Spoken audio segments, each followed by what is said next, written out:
Welcome back into BBN Unfiltered, where Kentucky fans tell it like it is. We are joined in with Coach Kyle today after a couple days after the Bama game, one day before the Missouri game, one day after the Mark Pope show. Coach, did you get a chance to listen to any of Coach's show? Yeah, I listened to the whole show, Austin, and to say it was confusing would be a mistake. It was just one of the most confusing press conferences or shows. Anytime, they'd ask him a question, he would make up it was almost like he was trying to make a riddle. It was so long with his answers about, missed switches, and we never went under maybe one or two times. What the hell was he watching? He wasn't watching the game either. No idea.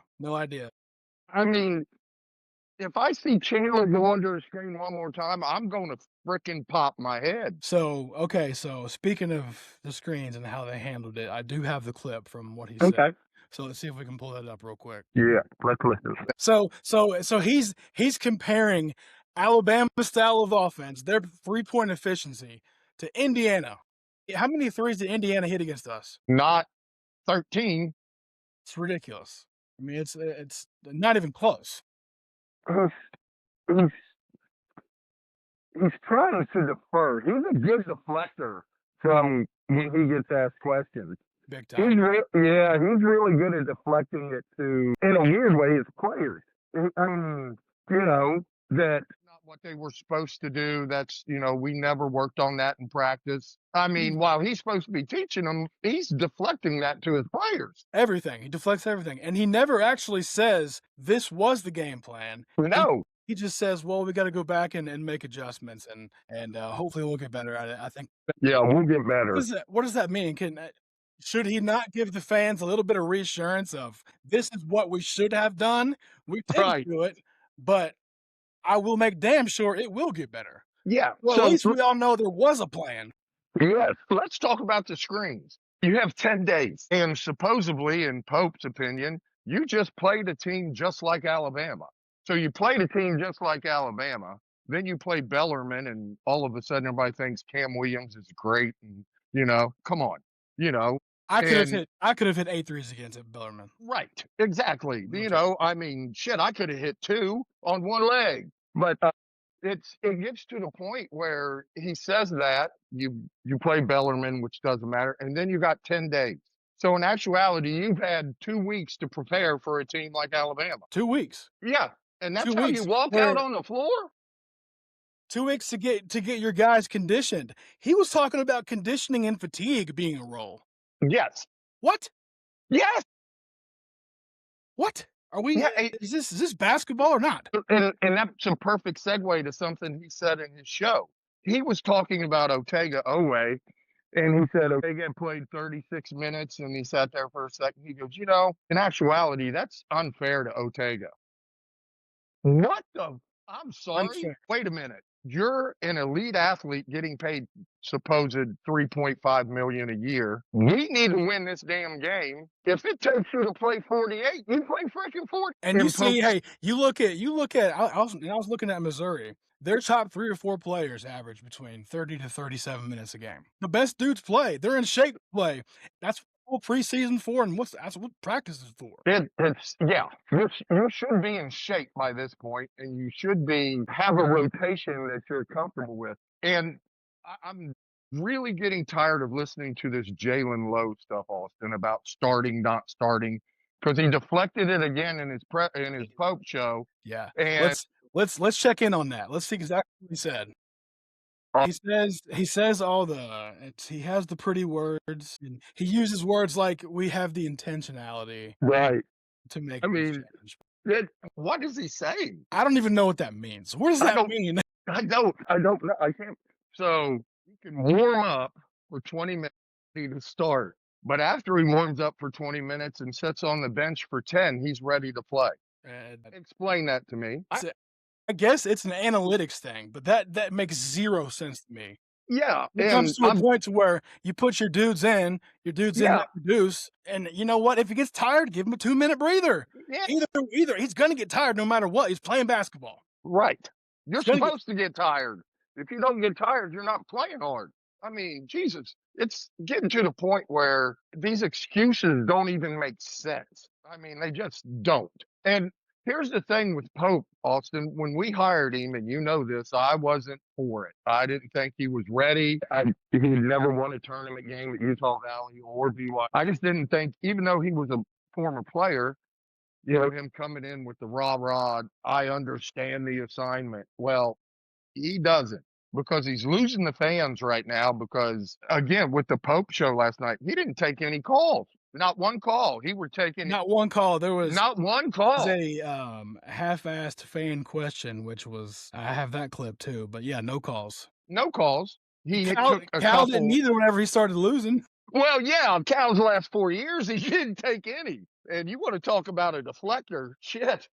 He talked about Tubby Smith or Rick Pitino. He talked about Larry Brown. It was insane. Yeah, let's listen to that. So there was a fan question.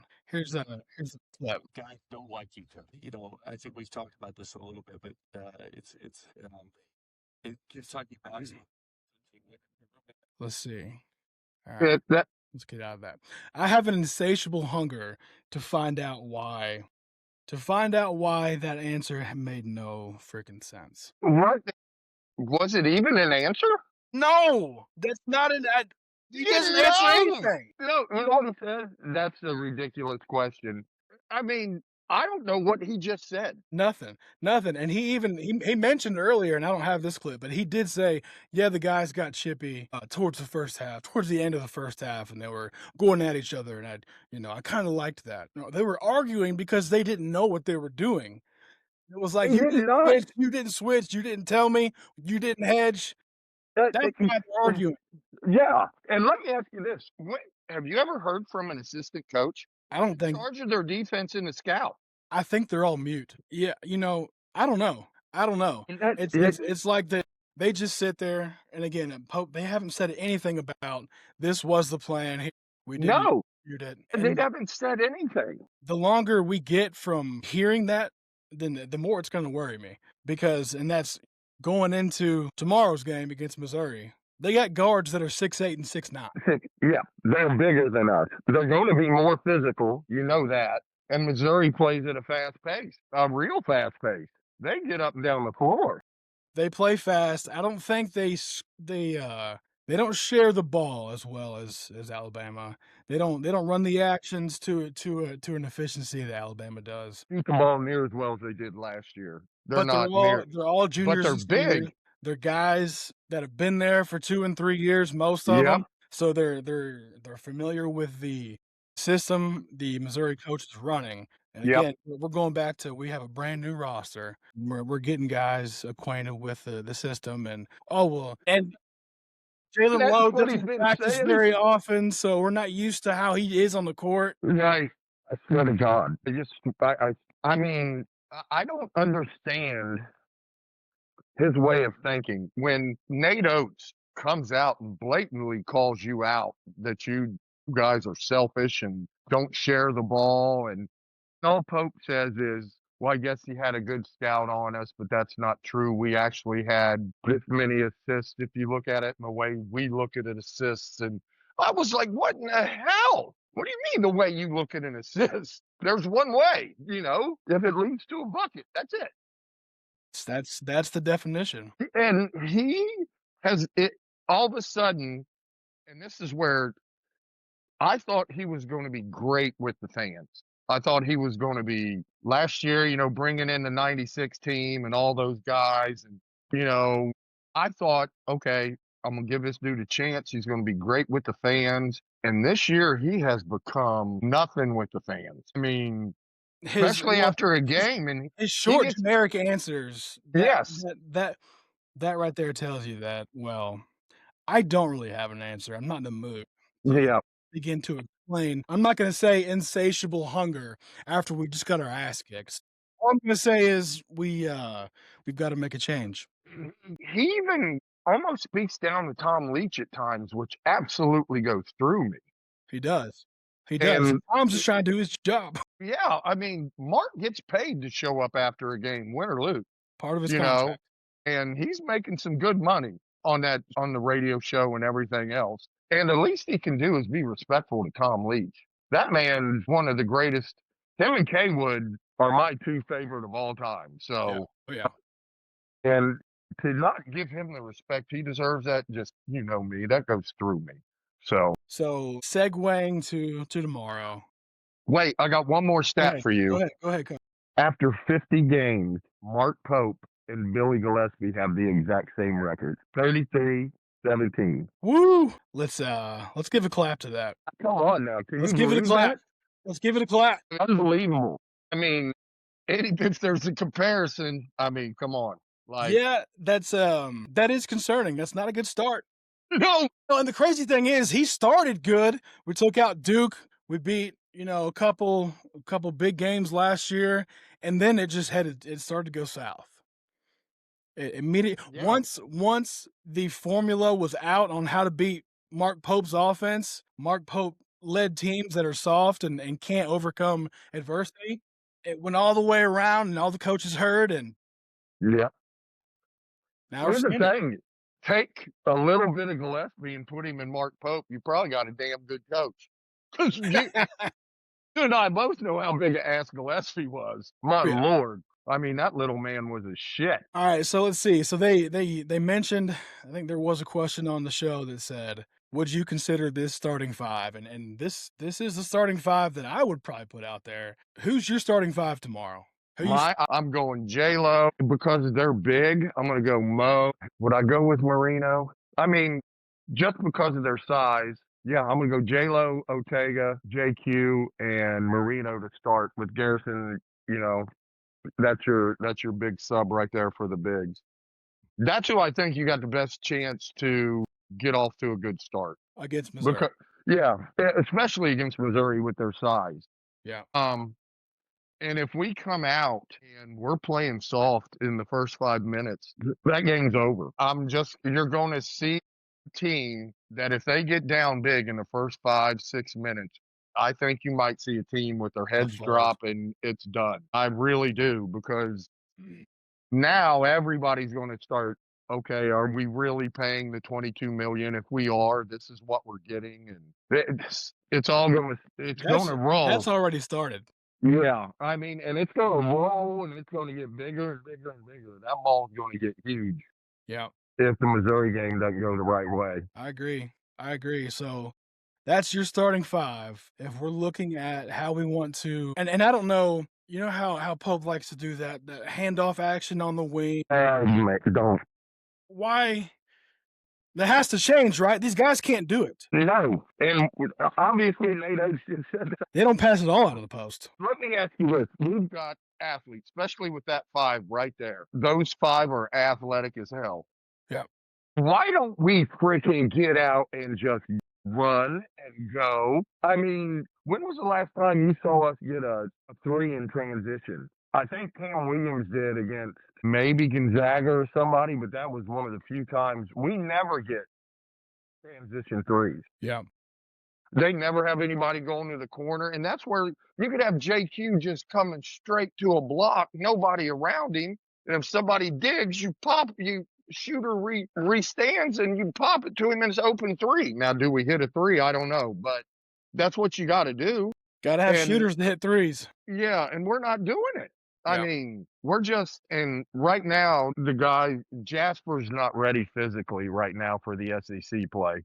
No, I think Jasper down on the line, but he's got to get in the weight room. 100%. And then, I think Marino's, got to be in the rotation. Garrison has to be, whether it's good Garrison or bad Garrison, you have to have that size against Missouri, And me personally, done with the Colin Chandler project at point guard. I'm done with it. I'm done. Yep. And Aberdeen, I'm done with Aberdeen. Aberdeen's going to be my 6th man. Him or Garrison be my 6th man, and he's coming in as a off guard or a 3. He's not coming in as my point. No, he can't. Nope. He can't. And I even mentioned that a few nights ago with you put a 2 or 3 guard at point guard, they can't create. It's not inside of us. Like, I played that. Right. If I had to create on my own, I'd have panicked and threw that ball up there, and either that or just barrel down to the rim. And right. Yeah, I didn't teach you real well on how to freaking play with the ball in your hands. Hey, that wasn't my job though. No, your job Wasn't was my to job. shoot and score. I mean, that's. And let me ask you this, because you just brought up jobs. Yeah. What do you think somebody like Noah, or what do you think their job is right now? Trent Noah? Yeah, has Pope given all up on Trent? I mean, I don't even know if he was on the bench against Alabama. he was. No, I You know. didn't He see was there. him. I know. I'm just hey, speaking of not being on the bench, what about Yelovich? They're in the same boat. Yelovich and Noah know. are in the same boat. I forgot he was even on the team till I saw him during a timeout. I swear I did too. I did. I was like, holy shit, that's Yelovich. We don't even play him. So, go ahead. I mean, he's a good salesman. And I'm going to tell you, he can sell it. So, like, you're looking at, we all thought Jasper Johnson was this Jamal Murray type recruit. Right. Overtime elite. We thought he was another, what's his name? Dillingham. Yeah. Right. Not He even thought close. it was Rob. No. Not even close. We all got the hype on Yelovich. You know, we got this big European who can shoot threes and spread the floor. He looks like he doesn't even know what sport he's playing. I mean, he worse than Big Z was. Yeah. Because Big Z is going to be really shoot and dribble. He can't do either. Yeah, I don't know what he can do. He hasn't displayed any sort of, and maybe again, maybe it goes back to Pope's offensive strategy of does he? I don't think he fits what Pope's trying to do. It doesn't look like they understand what. I keep on saying it. I don't think they know what the plan is. I don't either. If you think about last year's team, when they'd come off a screen, they were cutting hard. When they came off of Amari, they were coming right off his shoulder. Coming These off guys, with a purpose, either pop or drive. Yes. They were caught tight. These half-ass handoffs. It's just an exchange. Yeah, they don't even do a hard back door. I mean, and Austin, the thing that drives me crazy is we get guys that get in the lane, 2 feet in the lane, and they're trying to pass it somewhere. You know this, and we always say, you get 2 feet in the lane, your job's go score. Score it. You better either score or get fouled, or it's a dunk. Yeah. I mean, and Kentucky or throw the lob, lob to JQ. Implement that somehow. Yes. Implement that. Dad mentioned that the other day. Why don't we drive and have Quaintance on a short corner? If the big pulls, throw that lob. If there's anyone that can dunk a lob, it's him. I haven't seen a dunk or a lob dunk from Pope with a big man, I think, since he started. Yeah. Not a set play. Cal gets you 4 a game. Yeah. You know, and so with like Kelvin Sampson, good Lord, they get 5, 6 of those a game. Because the guys cut hard and you get to the rim and it's either a layup or a lob.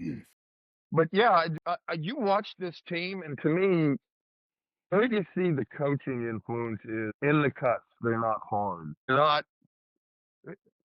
not sprinting out on shooters like Alabama, trying to get out there. They're not sprinting.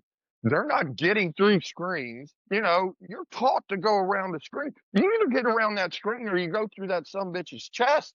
Either get around, either get around, or the communication has to be there to ahead you get back, or switch it.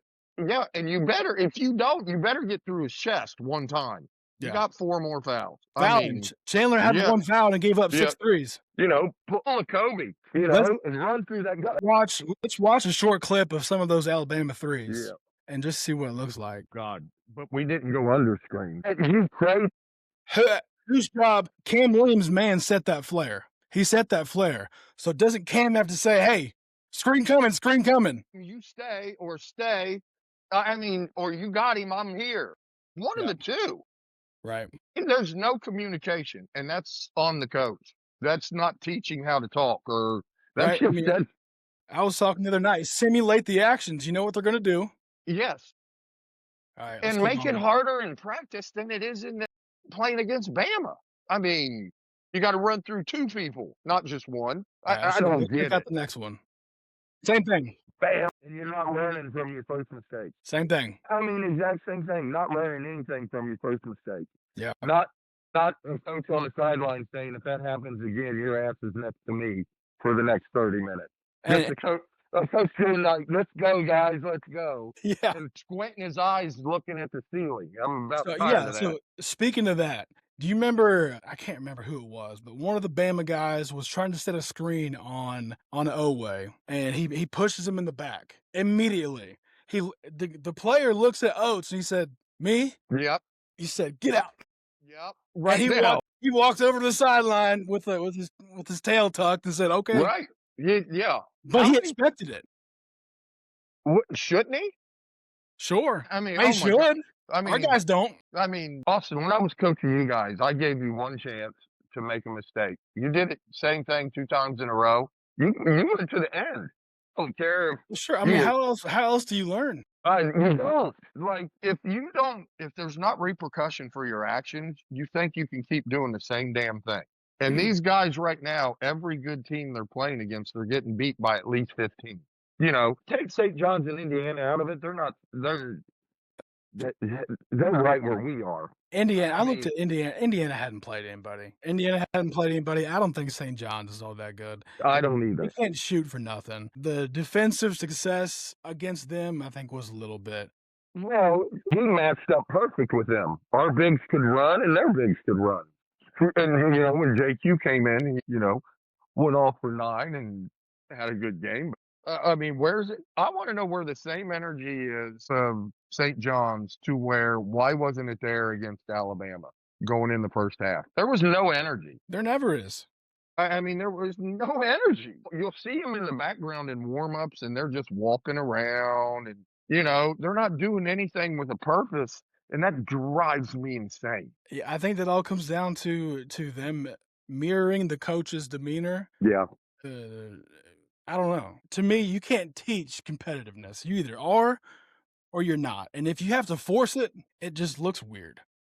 I guess, yeah. But what about when it's a coach that you don't think's competitive? I've never I seen mean, a head coach at especially a major Division I program who's and I love Coach, but I think he's a great person. I don't dislike him, but they're not afraid of him. There has to be a little bit of fear there. yep, the fear. If you listen to guys that played for Coach Patino, and they talk about the fear, And like, and Pope even says that. yeah, I mean, Pope even said, I want to, bring some of what Coach Patino had back to Kentucky. There's nothing. No. I've never really seen us press. We've never really switched to defense, maybe once or twice in 2 years. Yeah. Go ahead.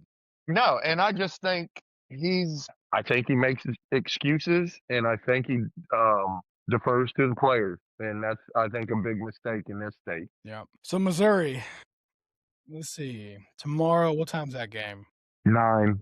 It's a 9. late game. Home game, I think we're the favorite. Yeah, 7.5 point favorite. I think it was 7.5 this morning. Oh my gosh. Has that changed? No, it is. Win or lose against Missouri. Can we guard the big guards? So my heart says win. Yeah, mine too. My head's telling me it could come down to like a 5 or 6 point game, and we're on the other side of it. That's just where I think this team is right now. I don't think they're a top 5 team in the SEC, and I think Missouri is maybe a little bit better than them, even though they just got mauled. But Illinois busted them. yeah, I mean, and you telling me that they're not going to come out mad as hell, ready to punch Kentucky right in the mouth? I mean, that's it. That's every game. Everybody wants. Yeah, especially after a loss like that.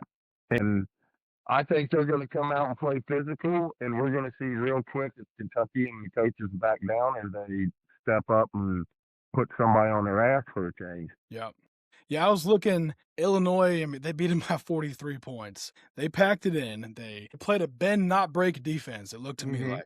Missouri Yep. didn't hit many threes. No, Illinois they're not. didn't hit many threes. Yeah, Missouri's not the shooting team they were last year. They're gonna try to pound you and get the ball to the rim and go get it. That's it seems like that, and they're gonna pressure you on defense.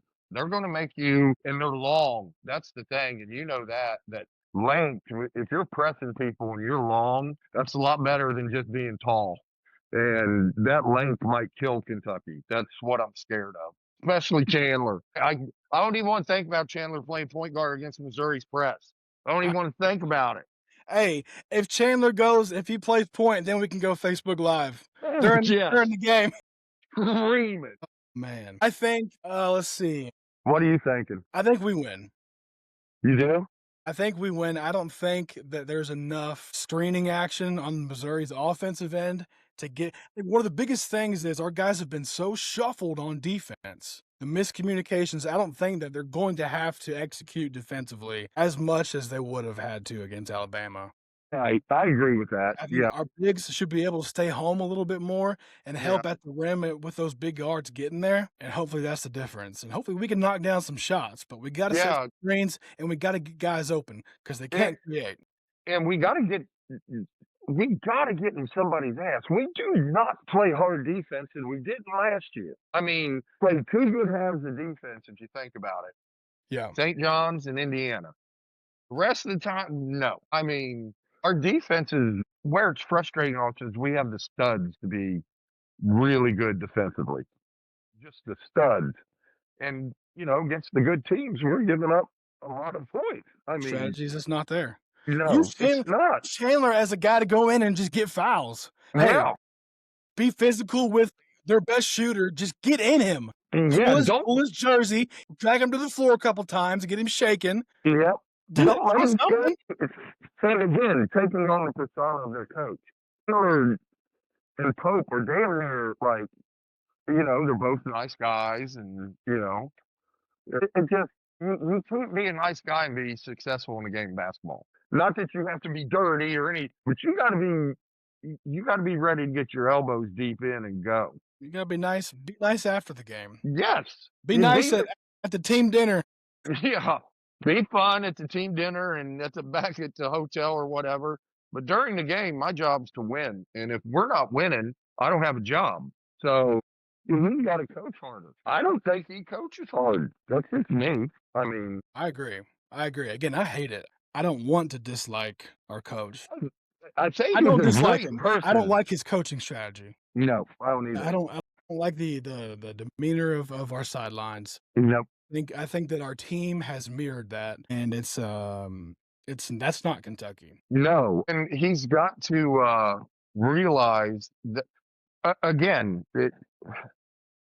He said, Mark Pope show, that when there were 30 or 40 that actually occurred. What? He said, yeah, out of most likely 40, there was one call. And I'm thinking, okay, then why the hell weren't you tossed out of the game? Security's coming and taking me all the way out of that stadium. Yeah. Yeah, and I think that's just an excuse because I didn't see it. I mean, yeah, me either. I mean, that's just it's just coach's fault from Pope.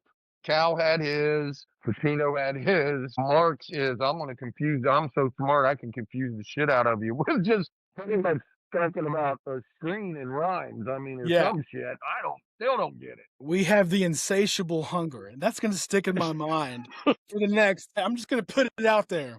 I'm insatiably hungry to eat the shit out of somebody. Yeah. Okay. That's I can't even go there. We'll see what happens. Yeah. I think we can beat Missouri. I think we can. We got to toughen it out. We got to stop them at the rim and rebound. So let me ask you this: if the game starts and Chandler and Aberdeen are starting at guard, I would say that's a fairly likely scenario. I know. And that's not the right. I just don't think that gives you the best start against big guards. Where J-Lo, he's going to be able to get past them with his quickness, and because they are big. I mean, they are. They do have size. Yeah. I think it was like I told you earlier: 6'4", 6'8", 6'9", 6'10". Those are guards. Those are guards. Some big boys. That's some big boys. So, I mean, we'll see. I'm anxious, I say this, let me put it this way. I have an insatiable hunger to watch the game tomorrow night. Yeah, let's go. Let's get insatiable hunger. Let's get that trending. The game. Yeah, let's get that going. Hashtag insatiable hunger. There you go. Let's go. Coach, I appreciate your time. No worries. Always. Good information. Think we're all sharing the same frustration, the same sickness of the generic, non-emotional answers that he gives us. Yeah. It's circling back around to, and it's just verifying that we don't really think that you know what you're talking about now, strategy-wise, because you haven't told us anything about what it was. I mean, it's Austin. It's like he gave us a puzzle and he took away all the edge pieces. Here you go. I mean, come on. It's crazy. You and I, and we're basketball people. I had no idea what he was talking about. Because he's not talking about basketball. No. He ain't talking about basketball. Okay, man. I've been around basketball for 50 years, and I don't know what the hell kind of screens you're talking about. Yep. We'll see. All right. 9 p.m. tomorrow, UK, Missouri. Yep. Check it out. BBN Unfiltered. Follow us on Instagram, TikTok, Twitter, YouTube. We're on it all. Coach Kyle Tackett joining us. He will be on here every now and then. BBN, stay hungry. Let's have the insatiable hunger to improve. And you're a game. Let's go, Tack. Let's go. Thanks, Coach. Off. All right.